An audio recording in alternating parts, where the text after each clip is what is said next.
Hello friends, ಇವತ್ತೊಂದು ಹೊಸ video ಜೊತೆ ಬಂದಿದ್ದೀನಿ. ಇವತ್ತಿನ ವಿಡಿಯೋ ಟಾಪಿಕ್ ಏನಂದರೆ ಗೋಡಂಬಿ. ಗೋಡಂಬಿ ಎಲ್ಲರಿಗೂ ತುಂಬ ಇಷ್ಟನೇ. ಡ್ರೈ ಫ್ರೂಟ್ ಥರ ಎಲ್ಲರೂ ಕನ್ಸ್ಯೂಮ್ ಮಾಡೇ ಮಾಡ್ತಾರೆ. ಈ ಗೋಡಂಬಿನ ತುಂಬ ಈಸಿಯಾಗಿ ಬೆಳಿಬೋದು. ಈ ಗೋಡಂಬಿ ಬೀಜನ ನೀವು ನೆಲದಲ್ಲಿ ಹಾಕಿದ್ರೆ 20-25 ಡೇಸ್ಗೆ ಗಿಡ ಆಗಿ ಬರುತ್ತೆ. ಗಿಡ ಆಗಿ ಬಂದು 3 ವರ್ಷದಲ್ಲಿ ಇದರ ಕಾಯಿ ಬಿಡೋಕ್ಕೆ ಸ್ಟಾರ್ಟ್ ಆಗುತ್ತೆ. 3-4 ವರ್ಷ ಮ್ಯಾಕ್ಸಿಮಮ್ಮು ಬೀಜದಿಂದ ಬಂದಿರೋ ಗಿಡನೇ. ಇವಾಗ ತುಂಬ ವೆರೈಟೀಸ್ ಕೂಡ ಬಂದಿದೆ. ಬೀಜದಿಂದ ಬಿಟ್ಟು ಗ್ರಾಫ್ಟಿಂಗ್ ಮಾಡಿರೋ ವೆರೈಟೀಸ್ ಅಲ್ಲ, ಅವು ಕೂಡ ಹಾಗೆ 2-3 ವರ್ಷಕ್ಕೆ ಕಾಯಿ ಬಿಡೋಕ್ಕೆ ಸ್ಟಾರ್ಟ್ ಆಗುತ್ತೆ. ಬಟ್ ಗಿಡ ದೊಡ್ಡಾಗಿರಲ್ಲ ಅಂತ ಸ್ವಲ್ಪ ಜಾಸ್ತಿ ಟೈಮ್ ಕೊಡ್ತಾರೆ ಗಿಡಕ್ಕೆ ದೊಡ್ಡಾಗಲಿ ಅಂತ. ಬಟ್ ಬೀಜದಿಂದ ಬಂದಿರೋ ಗಿಡಕ್ಕೆ ಆ ಥರ ಅಲ್ಲ, ಅದು ಯಾವಾಗಿಂದ ಕಾಯಿ ಬಿಡೋಕ್ಕೆ ಸ್ಟಾರ್ಟ್ ಆಗುತ್ತೋ ಆವಾಗಿಂದನೇ ಬಿಡ್ಬೋದು.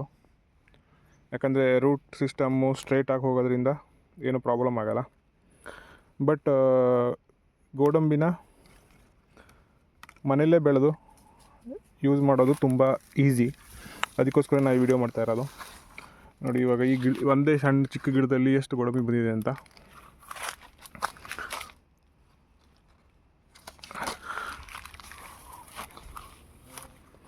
ಸೊ ಇದನ್ನು ಏನು ಮಾಡ್ತಾರೆ ಅಂದರೆ,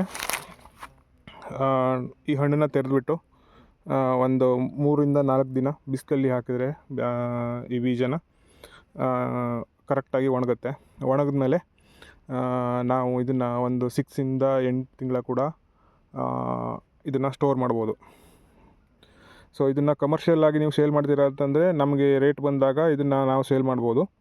ಬಟ್ ಮನೆಯಲ್ಲೇ ಕನ್ಸ್ಯೂಮ್ ಮಾಡ್ತೀರಾದರೆ 6-8 ಮಂತ್ ಒಳಗಡೆ ಯಾವಾಗ ಬೇಕಾದರೂ ಇದನ್ನು ಕಟ್ ಮಾಡಿ ಕನ್ಸ್ಯೂಮ್ ಮಾಡ್ಬೋದು. ಸೊ ಇದು ನಾರ್ಮಲಾಗಿ ಕಟ್ ಮಾಡೋಕ್ಕೆ ಬರೋಲ್ಲ. ಇದನ್ನು ಸ್ವಲ್ಪ ಬೆಂಕಿಯಲ್ಲಿ ಹಾಕಿಬಿಟ್ಟು ಸ್ವಲ್ಪ ಬೇಯಿಸಿ ಆಮೇಲೆ ಕನ್ಸ್ಯೂಮ್ ಮಾಡ್ತಾರೆ ನಾರ್ಮಲಿ.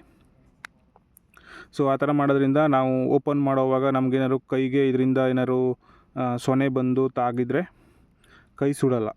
ಅದಕ್ಕೋಸ್ಕರ ಸ್ವಲ್ಪ ಬೆಂಕಿಯಲ್ಲಿ ಹಾಕಿ ಅದನ್ನು ಸುಡ್ತಾರೆ. ಸೊ ಹೀಗೆ ಮಾಡಿದ್ರೆ ಇದರಲ್ಲಿ ಒಂಥರ ಆಯಿಲ್ ಇರುತ್ತೆ. ಆ ಆಯಿಲು ಕೈಗೆ ತಾಗಿದ್ರೆ ಸ್ಕಿನ್ಗೆ ಸ್ವಲ್ಪ ಇರಿಟೇಷನ್ ಆಗಿಬಿಟ್ಟು ಅದನ್ನು ಸ್ವಲ್ಪ ಕೈ ಸುಡುತ್ತೆ ಅಷ್ಟೇ. ಸೊ ಇದನ್ನು ಆರಾಮಾಗಿ ನಾವು ಮನೇಲಿ ಬೆಳ್ಕೊಳ್ಳೋದ್ರಿಂದ ಎಲ್ಲರ ಮನೇಲಿ ಒಂದು 4 ಗಿಡ ಇಟ್ಕೊಂಡ್ರೆ ತುಂಬಾ ಒಳ್ಳೆಯದು. ಒಂದು ಮರದಲ್ಲಿ ಸುಮಾರು 8-10 kg ತನಕ ಬಿಡುತ್ತೆ. ಒಂದು ದೊಡ್ಡ ಮರ ಇದ್ದರೆ. ಚಿಕ್ಕ ಚಿಕ್ಕ ಗಿಡ ಇದ್ದರೆ ಸ್ವಲ್ಪ ಕಡಿಮೆ ಬಿಡುತ್ತೆ. ಸೊ ಅದನ್ನೇ ನಿಮ್ಮ ಹತ್ರ ಶೇರ್ ಮಾಡೋಣ ಅಂತ ವಿಡಿಯೋ ಮಾಡಿದೆ. ಸೊ ಮನೆಯಲ್ಲಿ 4 ಗಿಡ ಹಾಕ್ಕೊಂಡ್ರೆ ಮನೆಗೆ ಸಾಕಾಗುವಷ್ಟು ಮನೆಗೆ ಸಾಕಾಗುವಷ್ಟು ಆರಾಮಾಗಿ ಗೋಡಂಬಿ ಸಿಗುತ್ತೆ. ನೀವು ಟ್ರೈ ಮಾಡಿ. ಈ ಸತಿ ಜೂನ್ ಜುಲೈಯಲ್ಲಿ 4 ಗಿಡ ಹಾಕಿ ಚೆನ್ನಾಗಿ ಬೆಳೆಸಿ. Thank you very much.